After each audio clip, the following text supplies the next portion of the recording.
as a result of Biden's ineffectiveness, there have been a nice rise in independent candidates. Yep. So, and truth be told, they're all saying some really good stuff.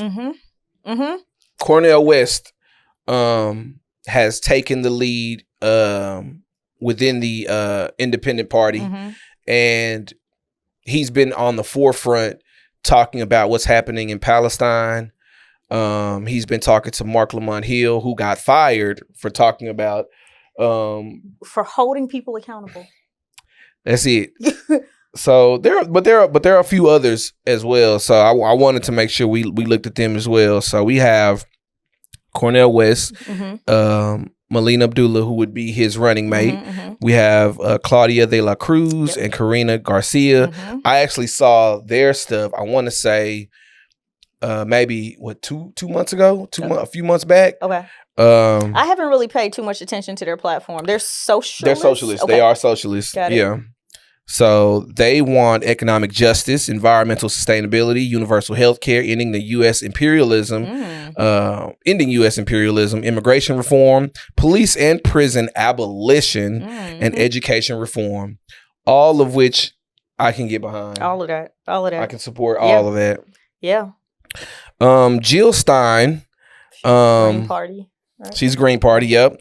Her focus is on implementing a Green New Deal, universal health care, ending U.S. military interventions, reducing military spending, and advocating for social justice reforms such as reparations for Black Americans and codifying abortion rights.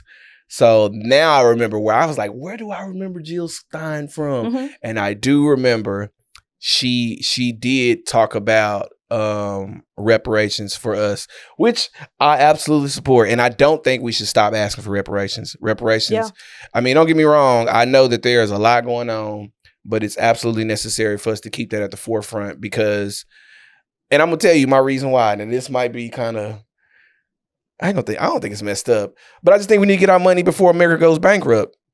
Like they owe it to us. I'm okay with that. Like don't get me wrong. Besides the fact put that inflation on mine. I need today's dollars. I need $2024. So the 40 acres and a mule for Mel would actually be about do the what is it? The net present value of money. Yeah. I need that business school calculation applied to my money. 240 acres. You need 240 acres and about 4 mules. And about 7-8 mules multiplied. You know. Give me a male and a female, they can procreate. You know what I'm saying? We'll be fine. Little tax write-off with some bad romping around some sheep. You know I'll be good. Love to have a farm. By the way, I do want to point out, so in the last 24 hours, Jill Stein announced that she has officially collected enough delegates to become the Green Party nominee.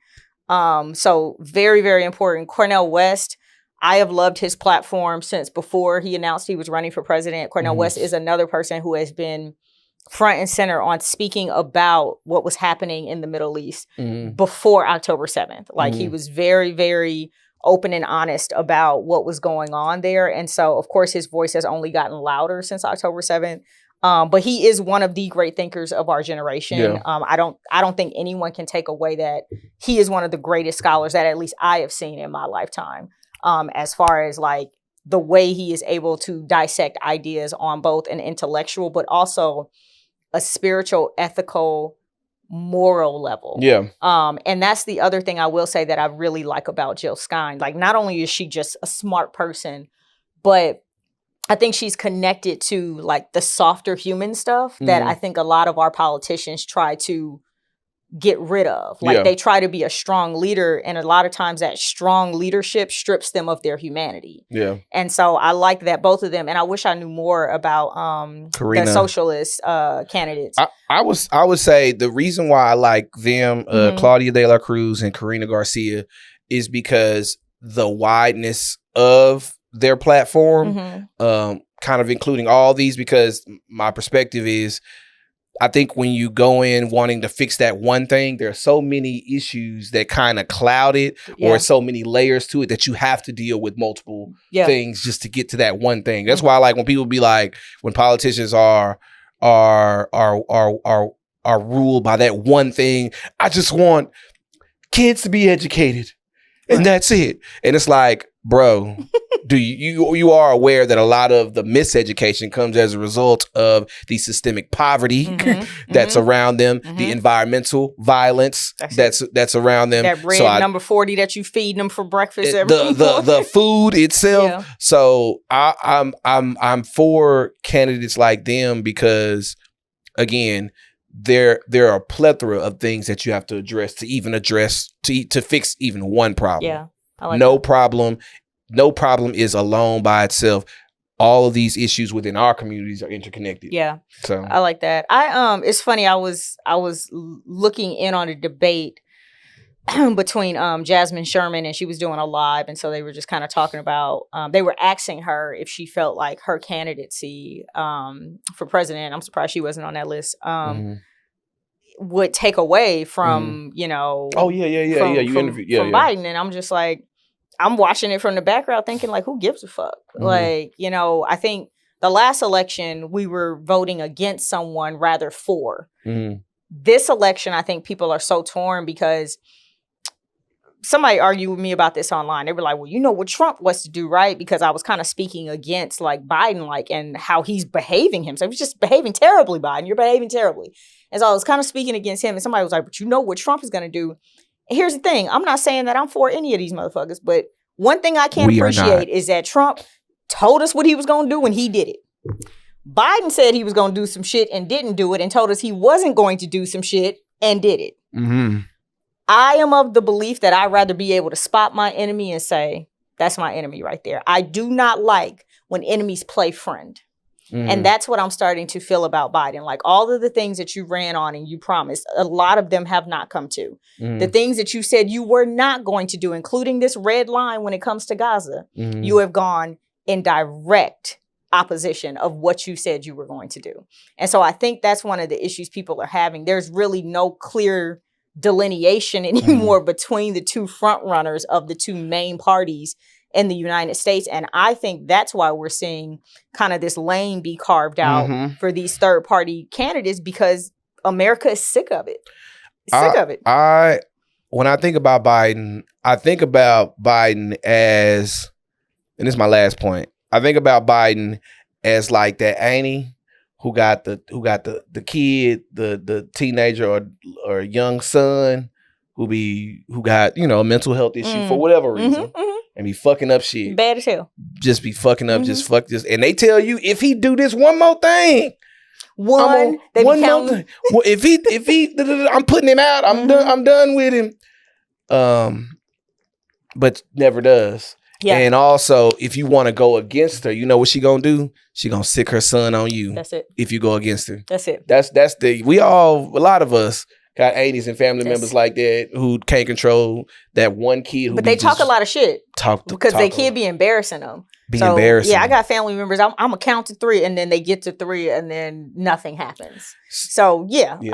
So Biden has no, and I hate that when people try. Well, you don't want Trump. You don't want Trump. No, you know what? You know what I want?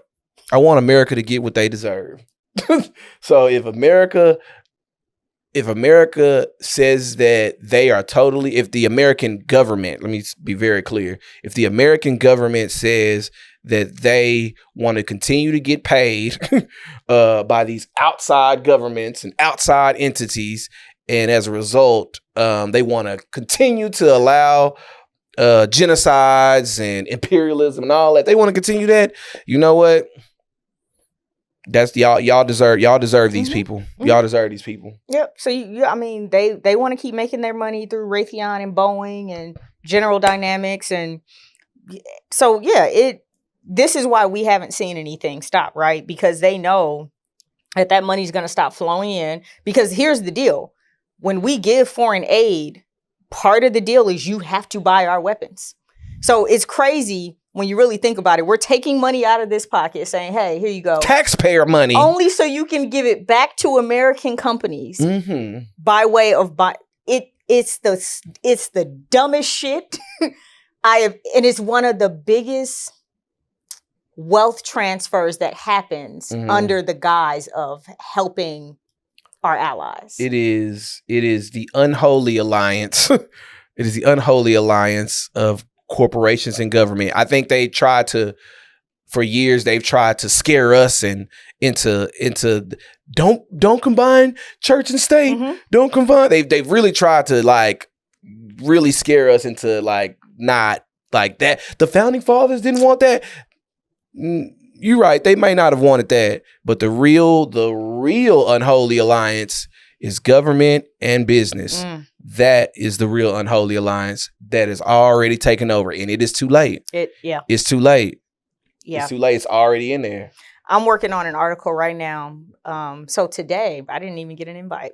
Usually you get PR announcements about these things, but there's a new General Dynamics plant that opened up in Mesquite today. There was the grand opening today, this morning. Colin Allred sent out a message, a note. His team sent out a little PR statement saying that, he was so excited about the opening of this. It's going to create 300 good paying jobs. And I thought it was interesting because as I'm reading it, he referenced the $95 billion foreign aid package. But in the headline, it said, to further support efforts in Ukraine, we celebrate the opening of the General. And I was like, why wouldn't you say anything about Israel? Because General Dynamics manufactures the shelling for the bombs that are being used right now in Gaza. And I just thought that was interesting. And I was like, oh, he's doing that because it's bad for business to mention Israel right now. It is. And so someone's PR person from General Dynamics and from Colin Allred's team got together and said, hey, don't write it like that.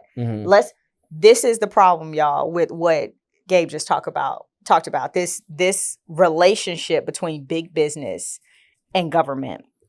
They are all in cahoots. And so when we are in the streets protesting, saying, hey, we shouldn't be sending foreign aid, they don't give a hot damn because they have stocks wrapped up in that company and a whole lot of them. So the moment that $95 billion package was passed, and they knew that Boeing and Raytheon and Northrop Grumman and General and all of these companies were going to start getting money back from our allies that we gave foreign aid to, our lives and what we wanted completely went out the door because it meant that their pockets was about to get lined. They don't give a damn. That's it. That's the point. That's the example I'm talking about. That is that. It's sad. What was we even talking about? Shit. Third party candidates. So yeah, y'all vote smart. and that's and wrapping that part up. That's the reason why we now need third party candidates because the candidates that we've been having to deal with, they're all paid by the same people. Again, this is something that we knew, but we feel like a lot of people still felt like they were in the dark about it. But I think that those same people are now coming to understand that it doesn't matter when it comes to them now. And it's their fault. They're making it so that it doesn't matter. Can I read this one comment? Because I really want y'all to stop saying this bullshit. So the first comment on this news cycle about the third party candidates, someone says, please stop propping up third party presidential candidates. You'll just be diluting a vote that means another Trump presidency. Talk about third parties in a state and local elections. Build up third party infrastructure so these candidates are actually formidable in the future. I have a response to that as well. Please. No, you go first. I just want people to stop saying this. Saying that. Like, and what I want people to understand is this. It is not the fault of the people for looking for alternatives. You cannot blame the people for looking for alternatives. The blame goes solely on the candidates. Read my lips. It is their responsibility to make us vote for them, to make us want to vote for them. If they are doing such a shitty job in the world, you cannot expect us to just turn a blind eye just because we want a red person, we want a blue person, we want this, we want that. No. Again, it is not our responsibility. It is their responsibility to do what's right by us so that we don't even have to look for other candidates. That's it. That I should be so sold on my candidate that I wouldn't even look. It's like being in a relationship. I'm going to treat you so good that you ain't even got to look nowhere else. I'm going to argue against that. I ain't even got to be 100% sold. I just have to believe that there is some level, there's some standard of humanity. Mhm. That at least I know that they're not going to enable famines. Well, I thought that in the last election, remember? That's true. And he Damn, broke the my heart. standard is still. Well, and he broke my heart. I thought I was going for the person who, was just going to be better than what I was seeing. because he was definitely talking about some humane. Him and Kamala were definitely talking about some humane shit leading up to their election in terms of treating migrants. Mhm. Handling migrants, finding and really settling in on real immigration reform. But what ended up happening, they ended up both coming on TV and saying, "Don't come here." We lied. we're not really down for JK. any of that. Yeah. So you're right about that. No, I want to be in love. Like I want to look at my candidate and I can't see nothing else. Like, because the last time I chose what I thought was better than what I thought was the worst. Like I said, like I'm ready. I'm drafting divorce papers. We are both still searching. So for those people who comment shit like that, just know it's not gonna stop. It's not gonna stop. And eventually, truth be told, the way this shit is handling out, eventually they're gonna get bought on a specific issue that affects that Instagram commenter, Mhm. and he's gonna realize, damn, y'all really are choosing businesses and their needs over us. So commentator, whoever you are, I hope it doesn't happen to you, but when it does happen to you, I hope you go back and look at that list of alternatives. Yeah. So, I think remember when Cat Williams was like maybe we don't need maybe we need to date a president for a while, see how things go. Like, I wish there was a way for us to like trial a president. I would say my wish. I think trial and error would work. But truth be told, it's one of those things where it's like we need them to implement something to see if it can work. I would say on the ballot, what needs to happen is you can either choose Donald or Joe, but then they need to have an open slot to where you can write in a person. And I think that in every state, like, it doesn't matter if they have the numbers, because you have to have a certain amount of delegates within your party. You have to have a certain amount of money you've campaigned to fundraise to even get on there. And I think all that is bullshit. But I think that if they would just have a line on there, and then we could make Marlissa the face of this. Let me tell y'all, I'll take it because I'm bringing a council with me. There you go. This has to be the most difficult job in the world. It has to be the most difficult job. And so it's funny, I actually sit around and think about, if you were president, what would be the first thing you would do? And my first thing would be to get all the people I know that are smarter than me and who are like incredibly humane, just caring the experts, people, the folks who know in the room, people you know to say, like, to ask the question, what's first? Like, day 1 through 30, what do we do? And it's crazy because that means that I am not psychopathic enough to ever be president, because I don't think of myself enough to think that I could do this job by myself. Right. Like, but yeah, if it ever were me, I promise you, it would be a call to Gabe, to Nathan. I would love to be a part of your council. Like, I can already I'd wear my do-rag to the White House. It's fine by me. I'd wear my do-rag to the White House. I can already tell you probably the first 4 or 5 calls to the people that I would make, because again, these are people who I know are smarter than me, who are well informed, but who actually care about people. That's the biggest thing. You can be smart and an asshole. I don't want none of that. Like, I would make those calls so that I'm like, the least of us, right? How do we take care of them first? That's real. Like, that's real. That's the Christian thing to do. So that means I will never be president of the United States, because I don't think the way that they do. Sadly. We gonna figure it out. We gonna figure it out one way or the other, y'all.